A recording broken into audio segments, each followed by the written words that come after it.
L'air de rien, sans faire de bruit, juste un communiqué de presse, quelques lignes, laconiques, que personne ou presque n'a lu, à part quelques membres d'ONG, quelques scientifiques, quelques fonctionnaires des organisations internationales. L'air de rien, le Japon va donc reprendre ses pêches commerciales à la baleine, la reine des océans, magnifique cétacé de plusieurs tonnes dont le champ mystérieux laisse entrevoir des capacités de communication totalement insoupçonnées. Les baleines, espèces protégées car menacées par les pêcheries de l'Atlantique Sud, autrefois recherchées pour leur graisse car servant à fabriquer du savon ou encore des cosmétiques, mais qui est également prisé puisque onctueux et riche en bouche, c'est en tout cas ce que disent les gastronomes, et donc massacrée sans état d'âme par des armateurs, elle bénéficie d'une protection de la Commission baleinière internationale. Une faille dans le règlement autorisant la pêche à des fins scientifiques et seulement scientifiques. Les Japonais en ont profité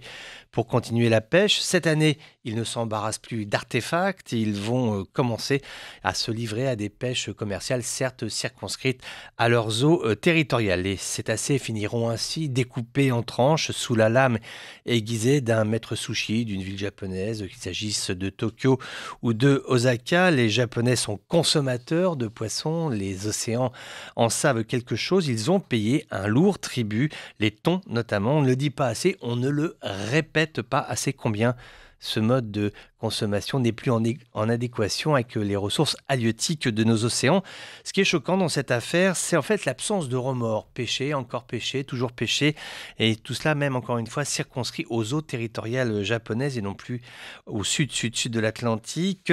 Assécher la faune maritime, détruire le biotope, l'équilibre précaire des espèces marines et n'en avoir strictement rien à faire tant que l'assiette est pleine et que les sushis sont bons. Ce comportement est d'autant plus inacceptable que la civilisation japonaise est immense. C'est une philosophie de vie, c'est une philosophie comportementale.